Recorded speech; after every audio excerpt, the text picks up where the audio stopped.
Hello everyone. Welcome back to EcoHipat e-learning platform. Aji loi isu Assam language and literature. Next part 2 continuation hoise to agor already borkita class goise keketa class ebar sai lobo quick revision kori lobo tapose etu sabo jodi he swa nai tetia hole aru jodi sai ase tente ebar nizu notes khini ghurai lobo thik ase ebar revise kori lobo jate apnake post Vaishnava period tu ahibo pare yar agot already Vaishnavite period goise ancient period goise thik ase so hekhini sai lobo ebar. So post Vaishnavism period, etu period ahe after the period of Madhavdev and Shonkardev. So in this period, expansion of Vaishnava era continues. So এই যোনটো period আছে এই period to highlight কৰিছে বুৰঞ্জী আৰু চাৰিত পুথিছ। চাৰিত পুথিছ মানে কি হয়? চাৰিত পুথি মানে হৈছে hagiographic texts about Vaishnava preachers. So Vaishnava preachers কোন আছিলে? শংকৰদেৱ হয়, মাধৱদেৱ হয়, কেইবাজনো গুৰু আছিলে হয় নাই? So সেই কেইজন আছিলে Vaishnava preacher। তেওঁলোকৰ ওপৰত hagiographic text মানে হৈছে তেওঁলোকৰ biography, মানে তেওঁলোকৰ জীৱনৰ বিষয়ে লিখা হৈছে। সেইটোৱে বুজাইছে চাৰিত পুথি, মানে চাৰিত মানে চৰিত্ৰ। চাৰিত পুথি, ঠিক আছে? So চাৰিত পুথি আৰু বুৰঞ্জী সেটা সময়ত চলি আছিলে মানে লিখা হৈছিলে। So আহোম এৰাৰ বুৰঞ্জী লিখা হৈছিলে, কিন্তু তেতিয়া টাই ভাষা ইউজ কৰা হৈছিলে। অসমীয়া ভাষাটো পাছলৈহে ইউজ কৰিছে আহোমসকলে নিজৰ বুৰঞ্জীত। প্ৰথমতে আহোমৰ বুৰঞ্জীত ইউজ হৈছিলে টাই ভাষা। আৰু এইটো সময়ত Koch kings adopted Raj Vamsavalis and Chronicle. Raj Vamsavali মানে হৈছে genealogy of Koch kings. আৰু genealogy যদি আমি সাধাৰণ ভাষাত বুজো তেন্তে যোনসকল ৰয়েল ফেমিলি হয়, যোনসকল ৰাজকীয় পৰিয়ালৰ হয়, তেওঁলোকৰ ফেমিলি ট্ৰীটো মানে একেবাৰে আৰম্ভণিতে কোন আছিলে তাৰপাছত কোন আছে, সেই ফেমিলি যোনটো ট্ৰী থাকে চবৰে, family tree of the Koch Kings সেইটোকে তেওঁলোকে ইনক্লুড কৰিছে ইন দ্য ৰাজ বংশাৱলীজ, মানে ৰাজকীয় পৰিয়ালৰ ফেমিলি ট্ৰী। চাৰিত পুথি পঢ়িলো already. Emergence in poetry and prose emerging in the first quarters of the 17th century. 17th century আৰম্ভণি ভাগত early part of 17th century 17th century আৰম্ভণিতে prose আৰু poetry এই দুটা লাহে লাহে গ্ৰ হৈছে। So post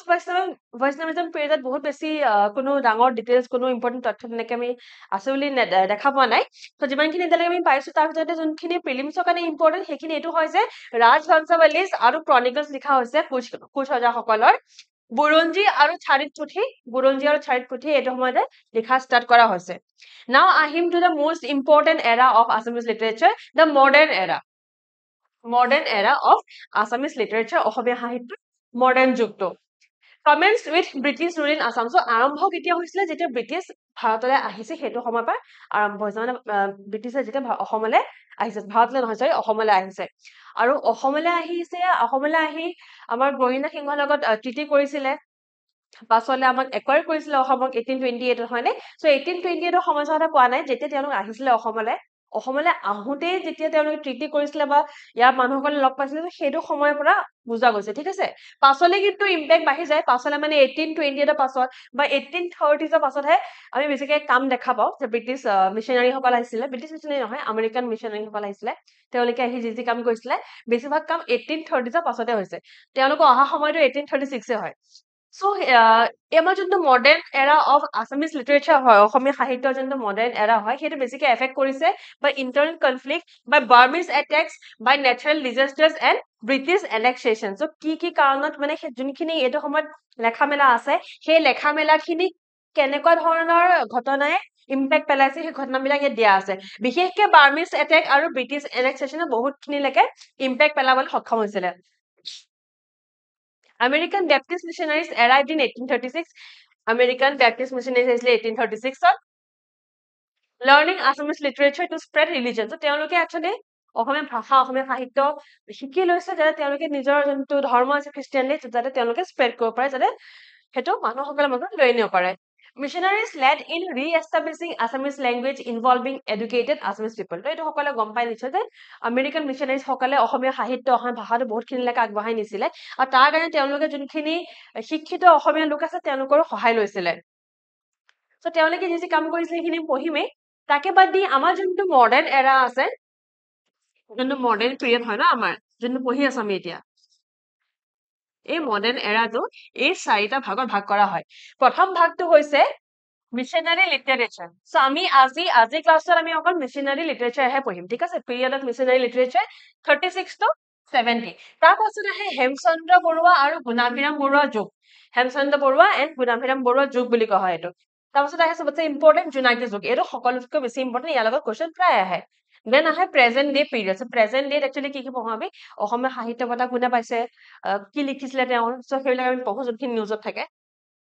ন চাই লওঁ অকে চোৱাৰ আগতে আমাৰ আছাম স্পেচিফিক কাৰেণ্ট এফেয়াৰ্ছ এইটো কোৰ্চ লঞ্চ কৰা হৈছে আমি যোনটো কাৰেণ্ট এফেয়াৰ্ছ আগতে ইউটিউবত লাইভ গৈ পঢ়াইছিলো প্লে লিষ্টটো আছে অলৰেডি 23টা ক্লাছ হৈ গ'ল বাকীখিনি ক্লাছেছ আমি এতিয়া পেইড বেছত আনিছো পেইড কোৰ্চটো for a very minimal price of 200 rupees অনা হৈছে এই কোৰ্চটো এই কোৰ্চটোৰ বিষয়ে আপোনালোকে সবিশেষ জানিবলৈ you can contact the given numbers I can I will mention one number here itself. নাম্বাৰটো মই লিখি দিছো ইয়াত ফোন কৰি গোটেইখিনি তথ্য ল'ব পাৰে 0361319357 আৰু এই ক্লাছটো যোৱা বছৰ 2024 জানুৱাৰীৰ পৰা 2025 এপ্ৰিললৈকে গোটেইখিনি অসম ভিত্তিক কাৰেণ্ট এফেয়াৰ্ছ কভাৰ কৰা হ'ব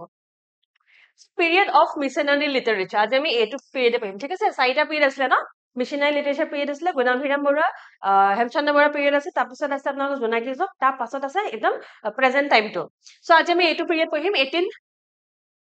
1836 to 1870 চ' এই সময়ছোৱাখিনি মনত ৰাখিব Missionaries including Dr. Nathan Brown and Dr. Miles Bronson learned Assamese to spread Christianity. প্ৰথমতে নাথান ব্ৰাউন আৰু ডক্টৰ মাইলছ ব্ৰনছন তেওঁলোকে অসমীয়া শিকি লৈছিলে খ্ৰীষ্টিয়ানিটি ইয়াত স্প্ৰেড কৰিবলৈ the first printed literary work প্ৰথম যোনখন লিটাৰেৰী সাহিত্য যোনখন কিতাপ সাহিত্যিক যদি এখন প্ৰথমতে প্ৰিণ্ট কৰা হৈছে সেইখন হৈছে নিউ টেষ্টামেণ্ট যোনখন হৈছিলে 1813 এডিত 1813 এডিত নিউ টেষ্টামেণ্টখন প্ৰথম এনেকুৱা অসমীয়া কাম আছিলে অসমীয়া সাহিত্য আছে যোনখন প্ৰিণ্ট কৰা হৈছিলে প্ৰথমবাৰ কাৰণে আমাৰ নিউ টেষ্টামেণ্টখন প্ৰিণ্ট কৰা হৈছিলে 1813 ঠিক আছে আৰু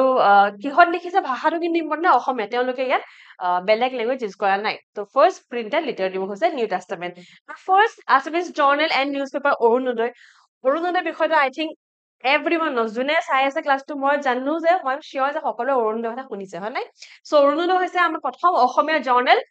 First Assamese journal আৰু newspaper Orunodai was published in January 1846 January মাহত 1846 from Shivasagar Mission Press Shivasagar Mission Press by 1846 January মাহত অৰুণোদয়খন পাবলিশ কৰা হৈছিলে সেই অৰুণোদয়খন আছে আমাৰ প্ৰথম অসমীয়া জাৰ্নেল আৰু নিউজপেপাৰ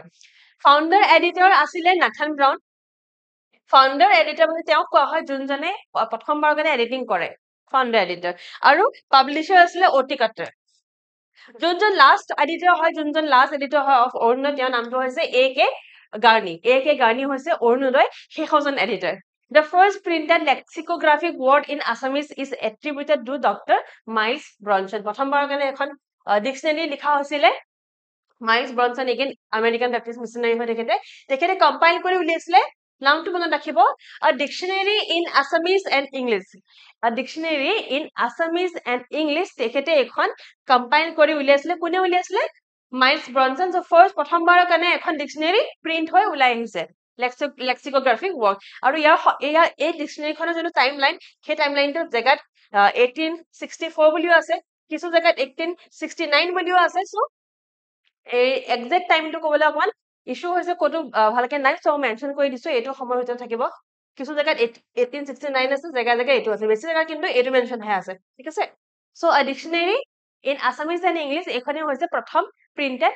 আছামিজ ডিকচনেৰী যোনখন লিখিছে মাইলছ ব্ৰনছনে কমপ্লিটলি আছামিজ নহয় বাৰু ডেফিনেটলি কাৰণ কৈছো যে dictionary in English and Assamese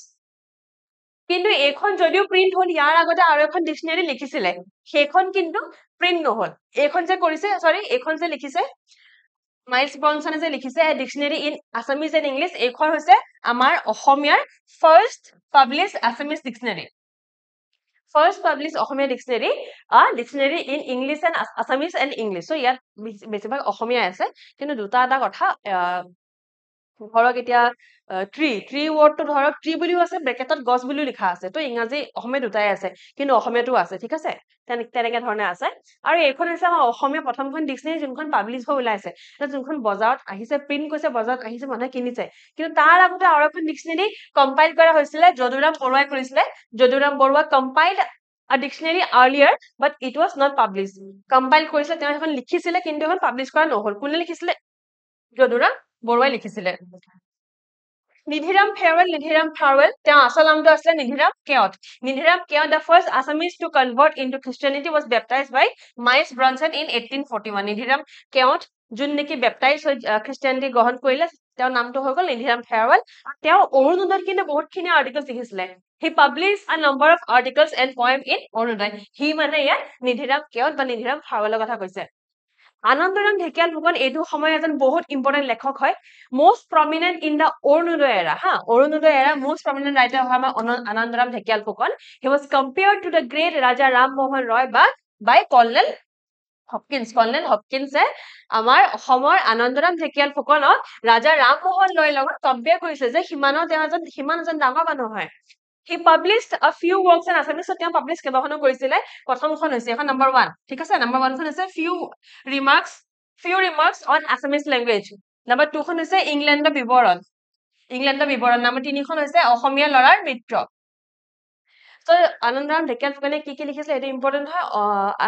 Anandaram Dhekial ফুকনে তেখেতে প্ৰিন্ট কৰি পাবলিশ কৰা কিতাপ কেইখন হৈছে few remarks on Assamese language ইংলেণ্ডৰ বিৱৰণ আৰু লাষ্টখন হৈছে অসমীয়া লৰাৰ মিত্ৰ এই তিনিখন কিন্তু মুখস্থ ৰাখিব যে এই তিনিখন তেখেতে লিখা প্ৰিলিমছলে যদি পঢ়ি আছে মেইনছত এটা মুখস্থ ৰাখিব লাগিব প্ৰিলিমছলে এইবিলাক বস্তু নহয় চকুত পৰিলে মনত আহি যায় সো সেইকাৰণে দুবাৰ এবাৰ এটো থিওৰি ক'ব অলপ প্ৰনাউন্স কৰি অলপ স্পষ্টভাৱে নিজে শুনাকে ক'ব দুই তিনিবাৰ মনত থাকি যাব আৰু তেওঁ যোনটো নাম ব্যৱহাৰ কৰিছিলে আনন্দৰাম ঢেকিয়াল ফুকনে কিন্তু নিজৰ নামটো লিখা নাছিলে আনন্দৰাম ঢেকিয়াল ফুকনে আ নেটিভ এজন খিলঞ্জীয়া আ নেটিভ মানে অসমীয়াত এজন খিলঞ্জীয়া সেই নামটোলে লিখিছিলে যেনেকে এতিয়া বহুতখিনি লেখক আছে আমাৰ অসমীয়াতো আছে ইংলিছত আছে যোনসকলে নিজৰ নাম লৈ নিলিখে মোৰ এজন ফেভৰেট আছে সিডনি চেলডন ইংৰাজী এজন ৰাইটাৰ হয় তেখেতে কিন্তু তেখেতৰ নামটো কিন্তু সিডনি চেলডন নহয় তেখেতে এটা পেন নেম লৈ লিখে ঠিক তেনেদৰে আনন্দৰাম ঢেকিয়াল ফুকনে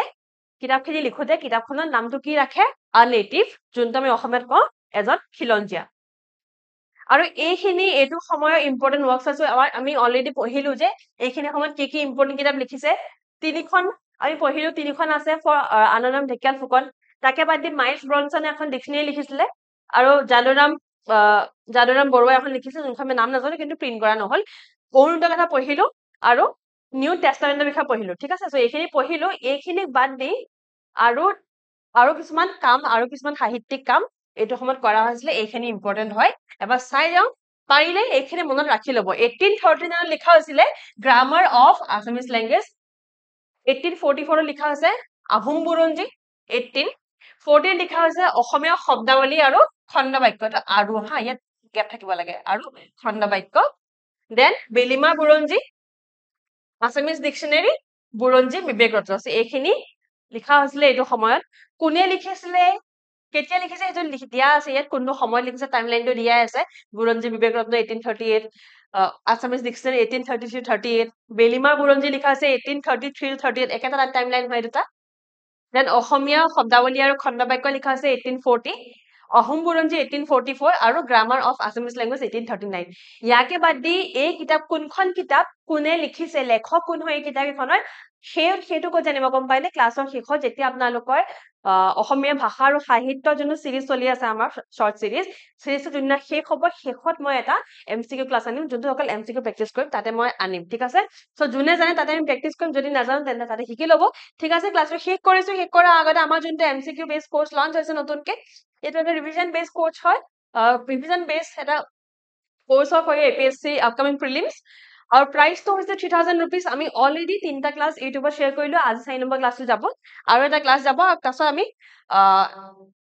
এই গুটে হেৰিটো কোৰ্সটো কমপ্লিটলি এপত থাকিব তেতিয়া পেইড কোৰ্স হয় যিহেতু পেইড কোৰ্স হয় যদি আমি ক্লাছটো ইউটিউবত এই কাৰণে আনিছো যাতে আপোনালোকে গম পায় যে কোৰ্সটো কেনেকুৱা ধৰণে আগবাঢ়িব ক্লাसेस খিনি কেনেকুৱা হ'ব এমসিকিউ বেস কোৰ্সটো কি ধৰণৰ হয় সো অলৰেডি তিনটা গৈছে চাই ল'ব আৰু দুটা আছে সেইখিনি চাব চাই আপোনালোকে মই শিওৰ যে আপোনালোকে ক্লাছটো ভাল হ'ব আপোনালোকৰ আপকামিং প্ৰিলিমছৰ কাৰণে ৰিভিজন বেচৰ কাৰণে বহুত ভাল যোনে আগতে পৰীক্ষা দিছে এটা ৰিভিজন লাগে তেওঁলোকৰ কাৰণে 3000 rupees এনেকুৱা ধৰণৰ এটা কোৰ্স আপোনালোকে ক'তো নাপায় সো মই অলৰেডি ক'ত কন্টেক্ট কৰিব লাগে মই দিছো তাকে বাদ দি ইয়াত স্পেশাল কাৰেন্ট এফেয়াৰ্স আৰু সিসেট ক্লাसेसও থাকিব ঠিক আছে সিসেট আৰু কাৰেন্ট এফেয়াৰ্সও থাকিব আৰু আজি ক্লাছটো পিডিএফটো আপোনালোকে এই পাৰ্টিকুলাৰ যোনটো আমাৰ ইকুহি পাত্ৰ টেলিগ্ৰাম চেনেল আছে তাত পাই যাব স্ক্যান কৰি ল'ব আৰু যদি ক্লাছটো ভাল পালে লাইক কৰিব শেয়াৰ কৰিব সাবস্ক্ৰাইব কৰিব thank you see you in the next class